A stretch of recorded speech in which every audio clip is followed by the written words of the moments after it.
In Pennsylvania, a city in shock as a vital bridge crashes to the ground. I don't think anyone thinks of surviving a bridge collapse. Disaster in Nevada as explosions rock the desert. My father was crying. I remember him saying those men didn't have to die. Tragedy strikes a packed commuter train in Australia. One of the worst catastrophes possible that I've ever seen in my life. The carnage was unbelievable. And in Nebraska, a catastrophic collapse devastates a factory. A fireball flashed through the facility.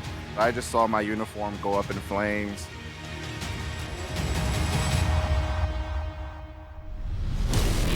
With big bills, even the smallest fail can trigger a huge disaster.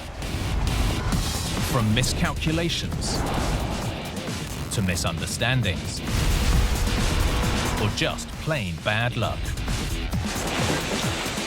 These catastrophes are every engineer's worst nightmare.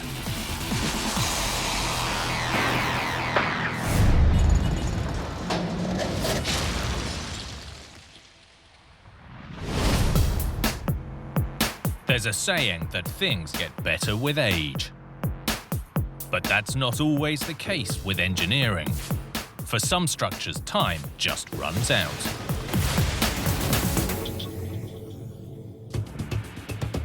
Like this rush hour disaster in Pittsburgh that struck a vital commuter crossing. 6 vehicles dropped into the ravine below. It's a miracle anyone survived. Triggering panic across the city. Any bridge could fall at any time, and it's really overwhelming and scary. And revealing a decades-old weakness. We see air through beams. This is not the way it's meant to be.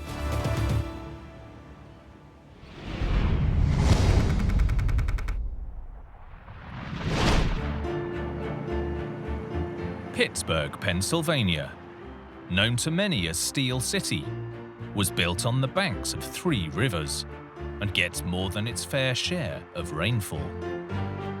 Jordana Rosenfeld is a local journalist. It rains a lot, basically as much as it does in Seattle, even though Seattle is known much more for rain than Pittsburgh is. All that water hasn't just carved the rivers, but a network of valleys and ravines that crisscross the city. And today, Pittsburgh depends on more than 400 bridges to keep people on the move. There are so many bridges that you have to cross. They're such a ubiquitous part of life in the city. Coming from the suburbs in the east, one of the major routes into Pittsburgh crosses Fern Hollow, where there's been a bridge to carry travelers into the city for over 100 years. The bridge was a really important connector between 2 neighborhoods that are very significantly residential, but both have a strong commercial district. Now a construction site for a concrete bridge, its predecessor was built in 1972 from steel. Fern Hollow is a deep, unspoiled ravine in a public park, so engineers wanted to make a bridge that blended into the environment. The solution was a crossing with slender steel legs. Kent Harries is a professor of structural engineering. So the Fern Hollow Bridge was a 2-bent K-frame or rigid frame structure. So the bridge deck is the back of the K, and you've got 2 legs that come down and spay out. The bridge's main deck was supported by 2 steel girders running across the valley, braced by crossbeams. Down below, the 2 steel legs spread diagonally out to the valley sides, with cross-bracing to hold them firm against lateral forces.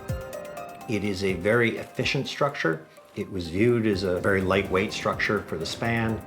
At the time, the bridge won an award from the American Institute of Steel Construction, partly because of its efficient use, but also for its looks, which minimized its visual impact on the ravine. For 50 years, this vital bridge carried more than 14,000 vehicles a day over the ravine.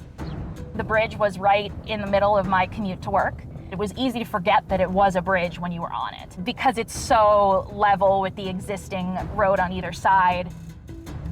But in 2022, this largely unnoticed bridge was about to garner major headlines for all the wrong reasons.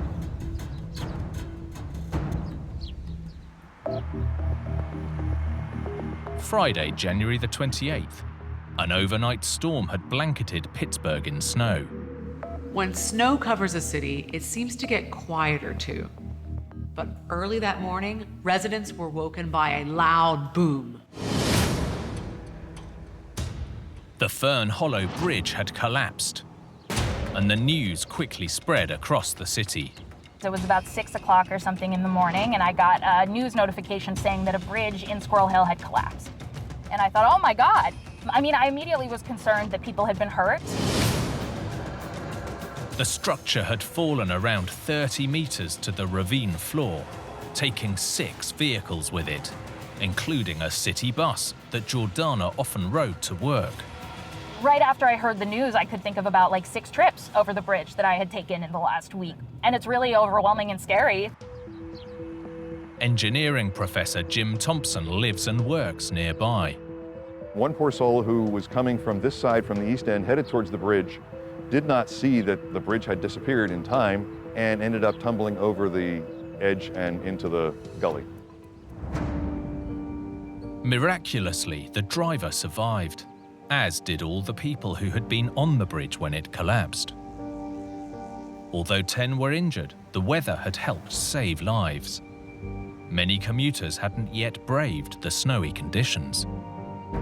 So the weather is a hindrance to infrastructure, but it was a real help this time because it kept people off the roads and really out of danger. It was absolutely a miracle that it was not worse, that nobody died. I don't think anyone thinks of surviving a bridge collapse. The city had narrowly dodged a major tragedy, but the normally peaceful Fern Hollow was now a disaster scene. This is absolutely not something that you think of happening in your neighborhood. It was kind of a strange feeling to find out that this particular bridge had collapsed. This is one that I used every day. Meanwhile, a VIP was en route. President Biden was flying in to announce a $1 billion infrastructure bill. It was just an unbelievable coincidence. I'm sure he was thrilled with the good timing that he had come to Pittsburgh to talk about his infrastructure bill on the same day that a bridge collapses.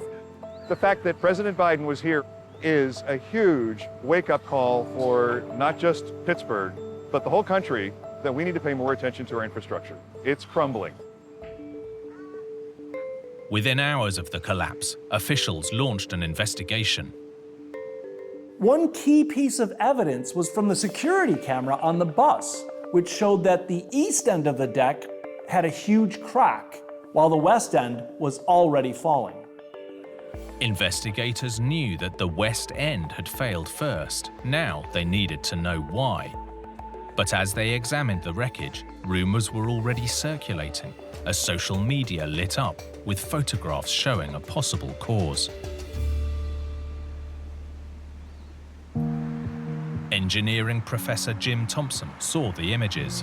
One of the pictures that you could find easily after this collapse was the fact that the X-bracing on the legs at the end of the bridge had completely rusted through.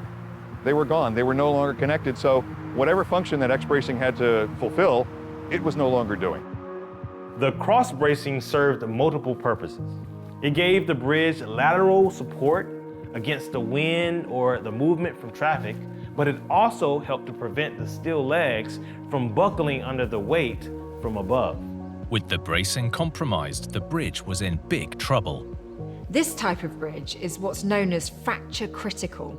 If one piece fails, the whole thing will crash down, and that's what happened here. Although the investigation continues, the rusted bracing could explain the collapse. And yet this bridge was built from a material that should have prevented serious corrosion. Engineering professor Kent Harries explains. It's called weathering steel. It's a steel that is actually designed to corrode, and in this case, the corrosion is supposed to be a dense, tightly packed corrosion that protects the nice, bright white steel inside. Actively encouraging corrosion might sound strange, but in theory, it would form an external layer of protection against deeper corrosion. The drawback with weathering steel is if you lose that hard-packed corrosion coating, the material continues to corrode and continues to corrode. When we look at a lot of images of that bridge, we see complete loss of cross-section. We see air through beams. This is not the way it's meant to be. The question was, why had the corrosion become so bad?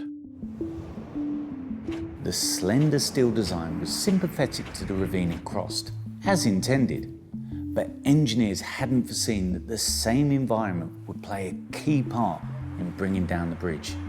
When you come underneath the bridge, the air temperature might be 10 or 15 degrees lower, and the humidity might be 10 or 20% higher underneath the bridge. And so this is helping to drive the corrosion.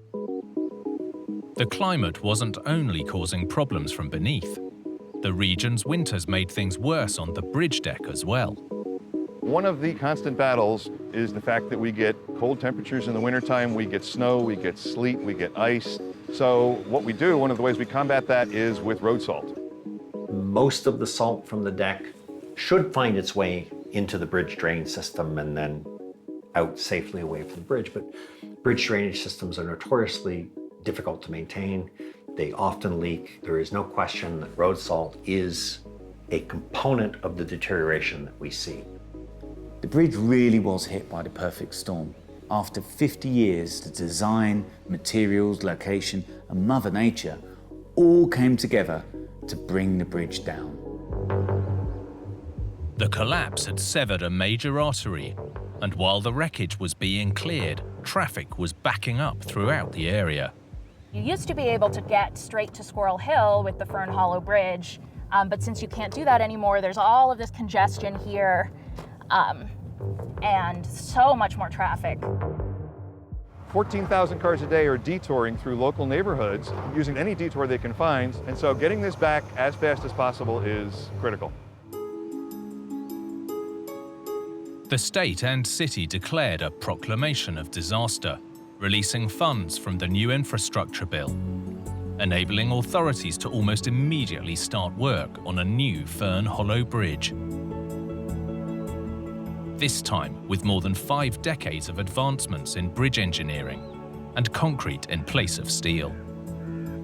We've got 2 sets of concrete columns that go down to ground and are sitting on foundations. They've got caps on them and precast, pre-stressed concrete girders on top of there, and that becomes the main structure that they can then build the bridge deck on. Projects on this scale normally take 3 or more years to complete. But here, engineers accelerated the schedule, and the new bridge was slated to reopen in less than a year. This bridge became the poster child for America's infrastructure crisis. The hope is that one day, people will have forgotten all about it as they happily make their way across the ravine. They are moving right along, and they told us that it could be back in a year, but if this time next year I can drive over the bridge, I think everyone around here will be very happy.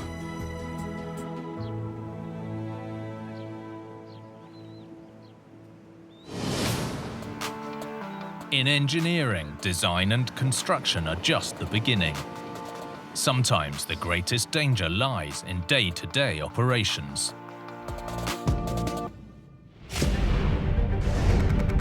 Like this story in Nevada, as a catastrophe ripped through a rocket fuel plant. I saw hundreds of people running into the West Desert. Chaos and panic as fire raged out of control. Even when I was in the Marine Corps on bombing runs, it was nothing like this. Lives on the line as disaster struck. The blast wave broke windows, cracked walls, and shattered doors. This was the largest non-nuclear explosion on U.S. soil ever.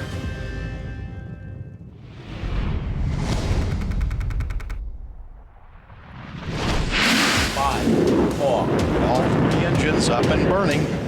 2, 1, 0, and liftoff, the final liftoff of Atlantis. On the shoulders of the space shuttle, America will continue the dream. The space shuttle. For decades, it represented the very pinnacle of space engineering. Atlantis now heads down, wings level on the proper alignment for its 8.5-minute ride to orbit. The space shuttle was an incredible machine, a futuristic rocket plane that looked like something from a science fiction movie. But it was very real and crucial to the U.S. space program. The shuttle was vital to launching some of the most exciting missions, supporting everything from the Hubble Space Telescope to the International Space Station. But it was only made possible by the most powerful set of rockets ever flown at the time, the twin solid rocket boosters. The boosters are like giant fireworks, designed to propel the shuttle from 0 to over 4,000 kilometers an hour in just 2 minutes, helping it on its way into orbit. At launch, the pair of boosters burned around 1,000 tons of solid fuel. And in the 1980s, it all came from 2 facilities in the desert near Las Vegas. One of them was here in Henderson, which looks very different today. Author David Mullin's father worked at the plant. We're in a desert that, when I was a kid, was completely barren and is now full of houses. What was then bare earth was chosen for good reason. It was intentionally built in the desert. They needed the space, of course, but then also, they were producing a very dangerous substance. Fire. That dangerous substance was one of 2 main ingredients for the shuttle's boosters, ammonium perchlorate. Ammonium perchlorate is packed with massive amounts of oxygen that can rapidly burn, without the need for air from the atmosphere, which makes it a perfect fuel for space rockets. Jun-Yong Kang is an organic chemist. Ammonium perchlorate is considered stable at the room temperature. However, when it's heated up, it generates a lot of gases and vapor steam. Those are the sources to generate thrust and lift of the rocket. Each booster would hold 70% ammonium perchlorate and a cocktail of other flammable chemicals. Just like a firework, when the mixture is safely packed away inside a rocket casing, it's stable and harmless. But once the fuse is lit, they can't be stopped.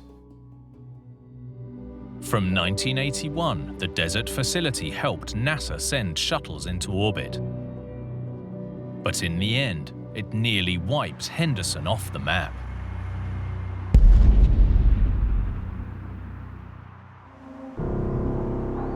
May the 4th, 1988, was another normal production day at the rocket fuel facility. At 11:30 a.m., Charlie Baker was carrying out routine maintenance. I was in there working, and I just happened to hear a rumpus of some kind. So I went to the edge of the roof. I looked down and I saw a fire in a barrel. The 200-liter barrel contained ammonium perchlorate. The alarm was raised, and first responders headed for the scene. Donald Griffey was the fire captain. We could hear this boom, boom, boom, boom. Then the dispatcher comes out. He said, I don't know how bad it is, but send everything you've got. David Mullin's father tried to clear the area. My father was there and kind of knew that it was going to lead to something far worse, and he had just told people to jump into cars and start driving. 3 minutes after the fire started, the first barrels detonated. The explosion knocked me off the ladder, and I kind of slammed with my back into the wall opposite the ladder. Workers began to evacuate. Soon after, there was a second blast. Donald and his team were bringing everything in their arsenal, but they knew they couldn't stop this disaster. The whole area was engulfed in flames. We weren't going to put anybody's life in danger. We were going to turn our engine around, and we were getting out.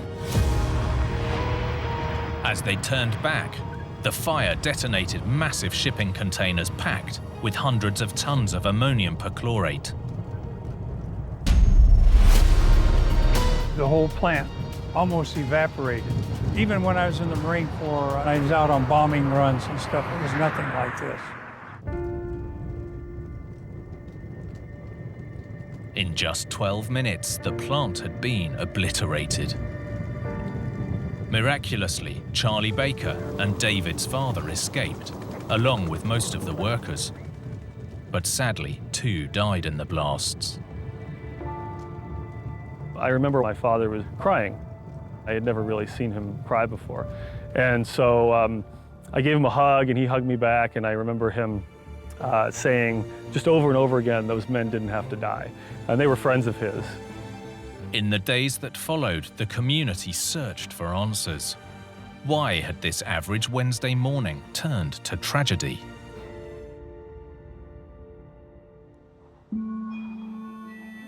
Federal investigators arrived on the scene and quickly learned where the fire that triggered the catastrophe had started.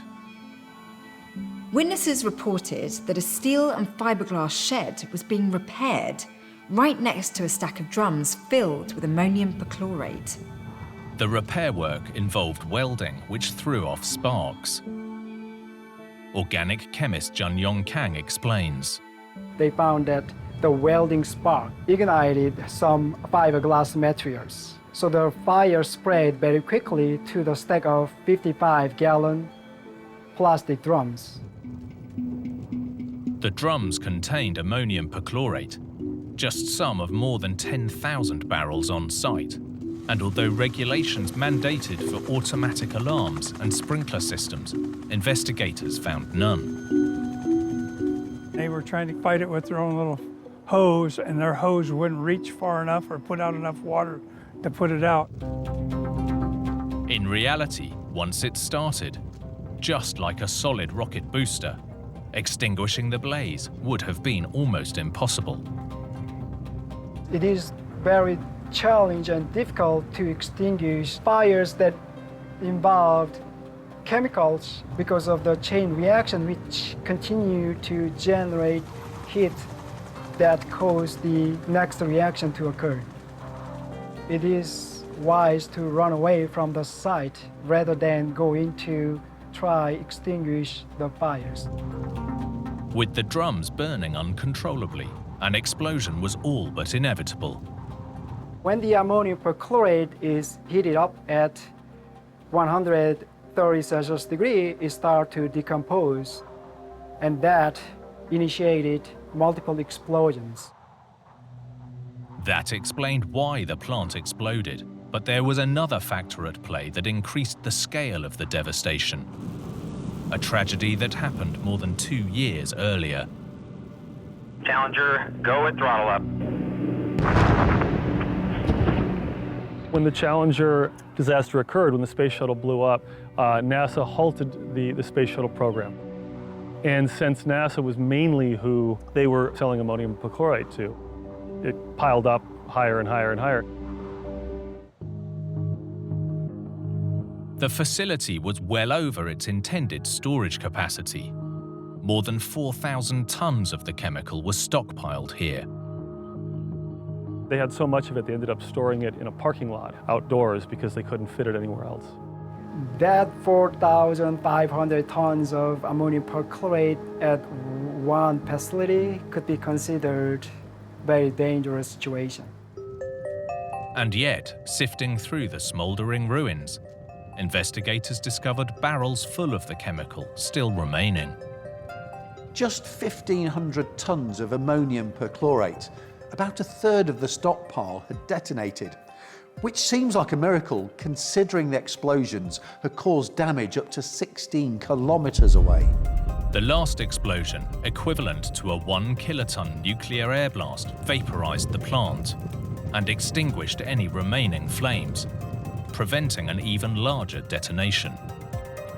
This was a powerful reminder of why plants like this should be built in the middle of nowhere, far from homes and businesses. With the cause established, investigators recommended changes to the regulations regarding storage and manufacturing of dangerous chemicals. This disaster triggered new regulations both across Nevada and the US to ensure safer handling and storage of ammonium perchlorate in the future. While the shuttle program eventually returned, the plant had been wiped from existence. The plant did not rebuild in Nevada after the explosions. They moved to Utah. In the decades since, the city has moved on too, but the disaster's legacy remains. I think it's quite important that people who live here now understand what happened. I think understanding history is always important, and the explosion is a huge part of history.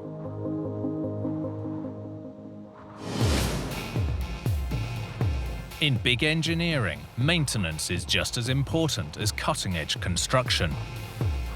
If any part goes wrong, the results can be disastrous.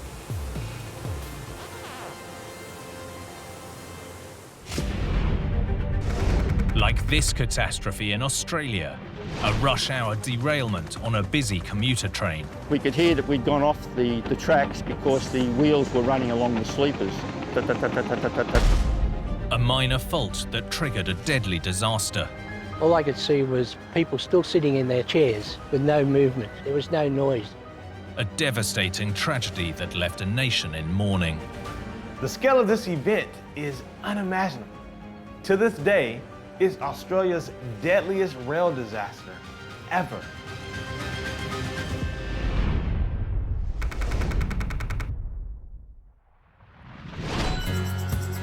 Sydney in New South Wales is Australia's most populous city, with around 5 million residents calling the metro area home. And like big cities everywhere, it relies on a major public transportation system to keep its many residents moving. Sydney has a vast rail network crisscrossing the city, with passengers making more than 300 million journeys a year, many coming from suburbs or other parts of New South Wales. Today, this suburban station at Granville is just one of many. But when the original line opened in 1855, this was one of the first stations for Sydney residents. By the mid-1970s, the service had spread far and wide, with powerful locomotives like the Class 46, quickly becoming the powerhouses of the network. Vaughan Williamson is an electrical engineer and rail aficionado. The locomotives entered service in about 1956, 1957 and derives its power from the overhead. They remain one of the most powerful locomotives in Australia. But this heavyweight class of locomotive and the station at Granville were about to become etched into the memories of every Australian for all the wrong reasons.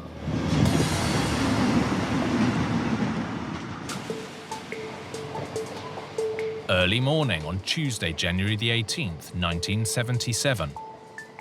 A train heading for downtown Sydney was carrying hundreds of commuters. Bob Terry and his friend Bill were among them. We got on the train and went through into the front of the fourth carriage, put a hand on the seat, and Bill said, "No, come back here." So we came into the back section of the fourth carriage. Around half an hour later, as the train approached Granville Station, the journey took a catastrophic turn. The train jolted. We could hear that we'd gone off the tracks because the wheels were running along the sleepers. So it was Over 100 tons of locomotive derailed, careening into an overhead bridge, hitting one of its two main steel supports. The end of rail car 3 and the front of car 4 came to a stop directly under the severely compromised bridge. It was probably 3 or 4 seconds, and then that's when the bridge actually collapsed. Ambulance officer Barry Goby was the first to reach the disaster. As I arrived on the scene, I experienced one of the worst catastrophes possible that I've ever seen in my life. The bridge was down and there was a carriage underneath. As other emergency responders raced to the scene, Barry, just 18 months into the job, went to work. We were actually walking on the side of the wall of the train and the glass windows. All I could see was people still sitting in their chairs with no movement. There was no noise. The front of car 4 was crushed. By making the decision to move further back in the car, Bob and Bill had unknowingly saved their lives. The roof above me was partially hanging down. It was just a pile of bricks and rubble from the bridge. Then we just had to climb over the seat to get out. The carnage was unbelievable. Despite everyone's heroic efforts, at 4:20 p.m., 8 hours after the accident, it was determined there were no more survivors. The rescue became a recovery mission. When they did declare that there was no signs of life anymore, a Salvation Army officer crawled under the bridge and he sang Amazing Grace, which was one of the most moving moments of that day. Another probably 6 inches or a foot, and I wouldn't be here. And my mate Bill on that day, to come back out of the front of that carriage, yeah, just extremely lucky. But not everyone was so fortunate. 213 people were hurt in the tragedy, some suffering life-changing injuries. More than 80 passengers lost their lives in the worst rail disaster in Australian history.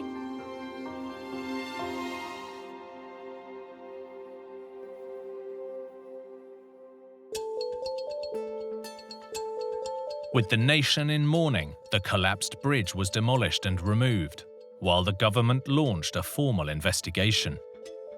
The first clue came from the timing of the accident. The train derailed while going round a corner, which put stress on the wheels and the track, so engineers forensically examined both the train wreckage and the rails for clues. According to the report, insufficient maintenance meant the tracks were out of alignment and not fully secured to the sleepers, allowing them to move apart as the train took the corner. Electrical engineer and rail enthusiast Vaughan Williamson demonstrates. According to the official report, the left-hand wheel has dropped in off the rail. It's no longer on the track. The right-hand wheel was hard up against its rail and it was pushing the rail outwards. And then everything's history. A separate report found that other maintenance issues may also have been at play. One of the locomotive's front wheels was found to be worn down beyond the industry recommendation. One wheel was 1/16 of an inch smaller than the other wheel. It was the right-hand wheel in the leading position. Although the difference may seem negligible, the wheels work in tandem, so even a small discrepancy can have a huge impact. Instead of proceeding in a straight line on straight track, the difference in wheel diameter keeps causing it to steer rightwards. Something's got to give. It would be the rail, and that's where the rail will move out this differential wheel diameter. This is a critical matter. With the tracks bending to the left, any tendency of the train to steer to the right would put extra pressure on the rails. And if they weren't properly held in place, that could, in theory, lead to a derailment. Although the initial cause is still disputed, there's no question the high death toll was due to a secondary disaster, the bridge collapse. Not only were the trackside supports vulnerable to train impact, the bridge itself was carrying a heavier load than it was designed to hold. The bridge deck had accidentally been built 3 feet or a metre too low, so layers of concrete were added to raise the level. But that meant it was much heavier than engineers had ever anticipated. When one of the main bridge supports was struck by more than 100 tons of runaway train, after a few seconds, tragically the entire structure gave way. Of the 83 people that died, 75 were in the sections of cars 3 and 4 that were crushed by the bridge. I did have trouble going under bridges and that for a little while, but I don't want to dwell on it because I'm just lucky, very lucky. Following the tragedy, the New South Wales government announced an immediate $130 million railroad improvement plan, including a new bridge, this time with no supports near the track. The legacy that Granville leaves behind is there was a lot of changes had to be made in the years that followed on. They had to do something about it, and they did, and the improvements did come. 20 years after the disaster, a memorial was erected to not only remember those who tragically lost their lives, but to honor all the unsung heroes from that fateful day. Every year, rescuers, survivors and loved ones gather on the anniversary for a memorial service, dropping 83 roses onto the track, one for every life that was lost. I think all of us just continued on as best we could, I suppose. Just, you know, life goes on.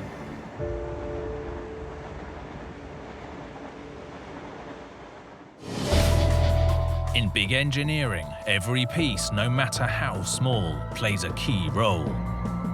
If one thing fails, the results can be catastrophic.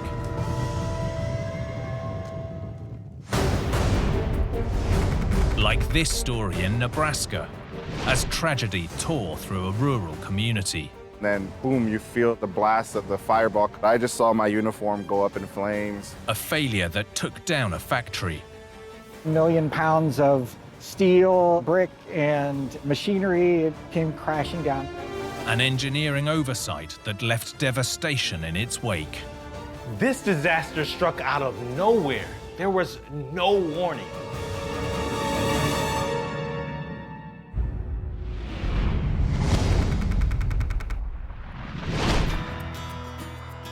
Omaha, Nebraska, located beside the Missouri River, has long been at the heart of the nation's agriculture. Henry Cordes is a reporter. Nebraska is just known for vast, wide open spaces. We have very fertile land in the river valley. It's really turned Nebraska into a major agricultural center, not just for America, but for the world. Big-scale agriculture relies on all kinds of other businesses to support it, whether they're providing farm machinery or fertilizer. A lot of agriculture-related businesses would come to Omaha and locate here so they could be close to their customers. One business that set up shop here produced nutritional animal feed. Eric Ocampo ran one of the production lines. It was a great place to work. All the people there were awesome. I got along well with my coworkers. They would get grains and other raw feeds, mix them with other additives that would make them healthier. The factory had these raw product bins on the roof. This is where they stored all of the raw ingredients for the feed mixes that they would then later produce. The storage structure was divided into 9 bins, holding everything from rice husks to minerals. Some of them held limestone, which was used as a calcium supplement for cattle, and they were located on the top of the building, and so it was kind of a top-down process. It wasn't a huge plant, but we did move a lot of product, maybe between 250 to 500,000 pounds of product moving per line daily. For more than 40 years, the plant faithfully served the state's farming industry. But no one knew that a catastrophe was looming.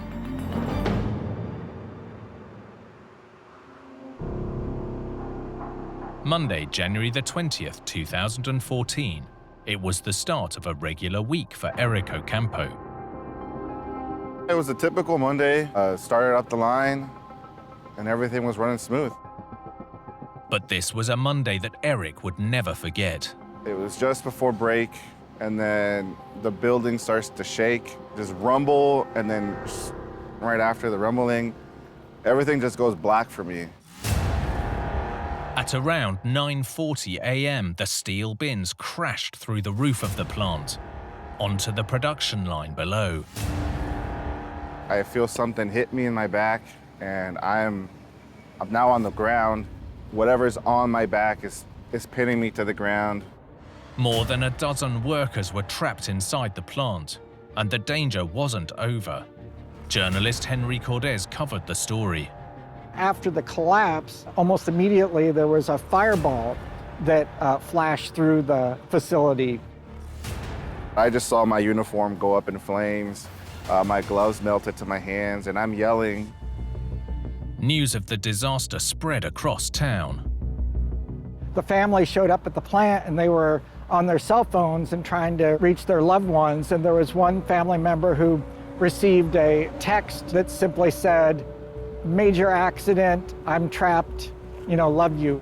Inside, Eric was badly burned and expecting the worst. I started to pray. I said, God, if this is my time to go, let me just go fast. But if it's not my time to go, then I need you to get me out of here. Eric's prayers were answered as he scrambled to safety. Everything goes quiet. I don't even remember how I did it. I found a railing. I was able to help myself up. I walked until I got outside, and as soon as I got outside, I just remember I collapsed. And then next thing I know, I'm in the ambulance and I'm headed to the hospital. Eric was one of 13 workers injured in the collapse, but tragically, 2 of his colleagues lost their lives. These are people you saw every day, you played with, messed around with. It was definitely sad, and I wish it wouldn't have came to that, and that wouldn't have happened. And yet the timing of the collapse almost certainly prevented a worse loss of life. The break room was a part of the plant that was like completely destroyed, and if it had happened earlier, that break room was filled with people who were on their break. It absolutely could have been way, way worse. Authorities immediately launched an investigation. The first suspect was a grain dust explosion. Every year, there are around a dozen grain dust explosions in the US, so it seemed like a logical theory. But based on eyewitness accounts and the layout of the damage, investigators ruled that out as the cause of the disaster. Every person we talked to who had been in the plant that day, they said, no, there was this collapse. And then, yes, there was an explosion and fire, but that came after. With an explosion ruled out as the initial trigger, investigators turned their attention to a structural collapse. But through changes of ownership, the 40-year-old designs had been lost, so all they had to go on was the wreckage. Civil engineer Daniel Linzell is an expert on the stability of structures. The portion of the structure that failed was made out of steel. It consisted of 9 bins that were connected together. Those were supported on steel trusses, and the trusses were supported by the rest of the structural skeleton, which was made out of concrete. One key structural element of the truss was where the horizontal top members were supported on the vertical corners, using steel plates known as seated connections. A seated connection is just what it sounds like. You have a horizontal beam resting on something like a seat. Here they were bolted in place to prevent them from moving sideways and potentially falling from the seat. But in the wreckage, investigators found that the seats had failed. One of the plates went from being straight to being bent pretty much instantaneously. So when that plate buckled, the seat then folded over and down came the entire system. Investigators had isolated the source of the failure. The next question was why, after more than 40 years, had the connections buckled? It seems multiple changes in ownership, the structure itself, and basic daily operations all played a part. The bins were initially designed for certain types of feed mixture materials, but they did not include limestone. So limestone weighs a lot more than the materials that those bins were designed to hold. Because the truss had held the extra weight when the limestone was added, no one had any idea that there was a problem. The weight of the bins reached critical mass. The seats buckled and the entire complex toppled into the factory below. In the aftermath, the plant was rebuilt, this time with lessons learned from the failure. The storage bins sit safely to one side. This disaster was a reminder that in engineering, any unexpected changes or unknowns, however small they may seem, can have catastrophic consequences. I mean, we just have to remember, anything, whether it's a building or whatever, it's made by humans, and all humans make mistakes. Nobody's infallible, and unfortunately, sometimes you have a mistake that ends in a tragedy like what happened here. For Eric, although the road to recovery was long, life is good. Today I feel great. I used to look at my hands and my scars and it'd make me feel really sad. Today I'm great. I have a family, a wife, 2 daughters, a baby on the way, and life hasn't been better than it is for me today.